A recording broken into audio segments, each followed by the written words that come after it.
तो हेलो दोस्तों, नमस्कार। स्वागत है आपका हमारे यूट्यूब चैनल पर।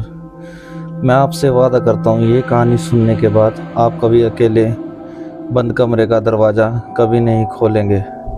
चलो बिना टाइम वेस्ट किए कहानी की ओर बढ़ते हैं। एक छोटे से गांव की बाहर एक पुरानी हवेली थी।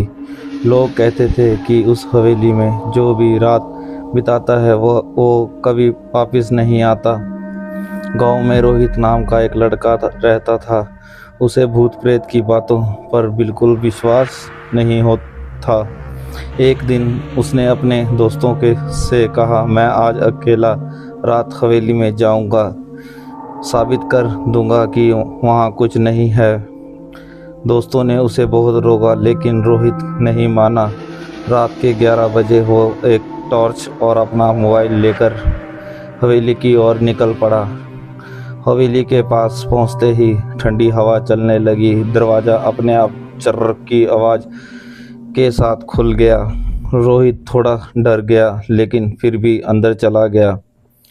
अंदर हर तरफ धूल और मकड़ी के जाले थे। तभी ऊपर की मंजिल से किसी के चिल्लाने की आवाज़ आई, ठक ठक। रोहित ने टॉर्च ऊपर घुमाई लेकिन वहाँ कोई नहीं था।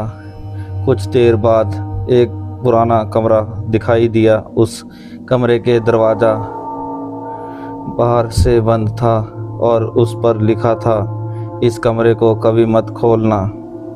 रोहित की जिज्ञासा बढ़ गई। उसने धीरे धीरे दरवाज़ा खोला। अंदर पुरानी कुर्सी, टूटा हुआ आईना और एक डायरी पड़ी थी। उसने डायरी खोली। पहले पन्ने पर लिखा था, अगर तुम ये पढ़ रहे हो तो तुम बहुत बड़ी गलती कर चुके हो। रोहित हंसने लगा। अचानक कमरे का दरवाज़ा अपने आप बंद हो गया।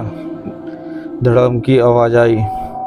पूरा कमरा अंधेरे में डूब गया। उसका मोबाइल बंद हो गया। तभी आईने में एक लड़की दिखाई दी।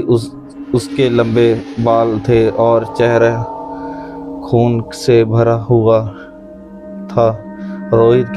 रोहित ने पीछे मुड़कर देखा लेकिन वहाँ कोई नहीं था। जब उसने दोबारा आईने की तरफ देखा तो लड़की उसके बिल्कुल पीछे खड़ी थी। रोहित डर के मारे चिल्ला उठा और भागने लगा। तभी डायरी का आखिरी पन्ना अपने आप खुल गया। उस पर लिखा था, ये लड़की हर साल एक नया शिकार ढूंढती है और आज उसकी नज़र तुम पर है। अचानक पूरे कमरे में किसी के हंसने की आवाज़ आने लगी। हा हा हा हा। रोहित ने दरवाज़ा खोलने की कोशिश की लेकिन दरवाज़ा नहीं खुला। तभी लड़की धीरे धीरे उसकी तरफ बढ़ने लगी। रोहित ने डरते हुए पूछा, तुम कौन हो? लड़की बोली, मैं भी तुम्हारी तरह यहाँ सच जानने आई थी, लेकिन अब मैं इस हवेली का हिस्सा बन चुकी हूँ। ये कहकर उसने अपना हाथ रोहित की तरफ बढ़ाया। रोहित बेहोश हो गया। अगली सुबह गांव वाले उसे ढूंढने हवेली पहुंचे।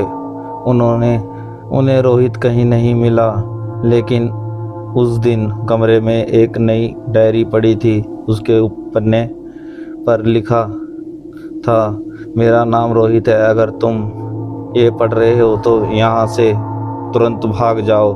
और तभी हवेली के अंदर से किसी के हंसी की आवाज़ सुनाई दी, हा हा हा हा। इसका नेक्स्ट पार्ट दोस्तों कल आएगा। ये कहानी यहीं तक थी।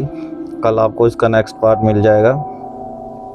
तो कहानी कैसी लगी आप बताइए कमेंट बॉक्स में।